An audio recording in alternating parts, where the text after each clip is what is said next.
Huwag kang mag-alala, ma'am, sa security ko. Kasi may kinausap na ako na tao. Sinabi ko sa kanya, kapag pinatay ako, patayin mo si BBM, si Lisa Araneta, at si Martin Romualdez. No joke. No joke. Drama politik Filipina memanas saat Wakil Presiden Sara Duterte Carpio mengejutkan dunia. Dalam sebuah jumpa pers daring di Manila, Sara Duterte menyatakan dirinya telah menghubungi pembunuh bayaran untuk membunuh Presiden Marcos jika dirinya terbunuh.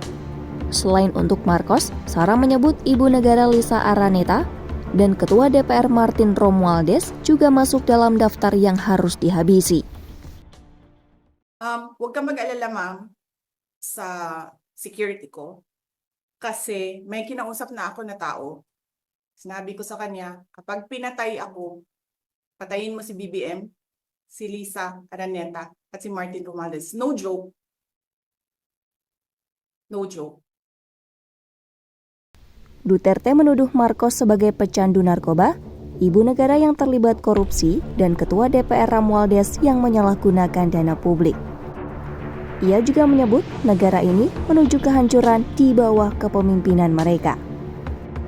Istana Presiden Malacanang merespon serius ancaman ini dengan memperketat pengamanan. Namun di media sosial, warganet Filipina justru menyebut ancaman ini sebagai gaya bicara yang meledak-ledak dari keluarga Duterte yang sering diralat beberapa hari kemudian. Perseteruan politik ini bermula pada pemilu 2022 saat Duterte Carpio putri mantan Presiden Rodrigo Duterte dipasangkan dengan Ferdinand Marcos Jr. Alasan utama aliansi ini adalah untuk menyatukan dukungan politik dari dua wangsa besar, yakni Marcos dan Duterte. Duterte berharap kombinasi ini bisa melindungi keluarganya dari potensi tuntutan Mahkamah Pidana Internasional atau ICC atas kebijakan perang terhadap narkoba selama kepemimpinannya.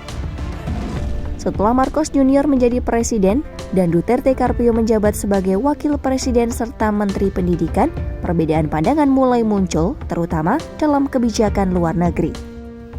Marcos Jr. lebih mendekatkan Filipina dengan Amerika Serikat, mengaktifkan perjanjian pertahanan, dan bersikap tegas terhadap Cina di Laut Cina Selatan.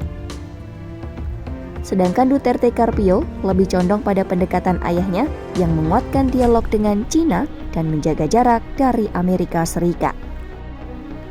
Perbedaan ini menjadi titik awal ketegangan di antara mereka.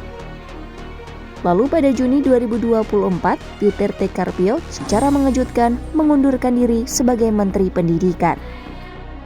Keputusan ini diambil setelah terjadi gesekan politik yang melibatkan Ketua DPR Martin Romualdez, sepupu Marcos Jr. Romualdez dituduh memotong anggaran kantor wakil presiden hingga 2/3 dan hal ini dianggap sebagai langkah melemahkan posisi Duterte Carpio. Setelah pengunduran dirinya, Duterte Carpio dituduh menyalahgunakan anggaran kantor wakil presiden. Bahkan, Ketua Kantor Staf Wakil Presiden Zulaika Lopez ditangkap dan dijadikan tahanan rumah karena diduga menghalangi penyelidikan oleh Komisi Etis DPR. Pada 20 November 2024, Zulaika Lopez dipindahkan ke lembaga pemasyarakatan yang memicu kemarahan Duterte Carpio memuncak. Hal inilah yang mendorong Duterte Carpio mengadakan jumpa pers dan melayangkan ancaman tersebut.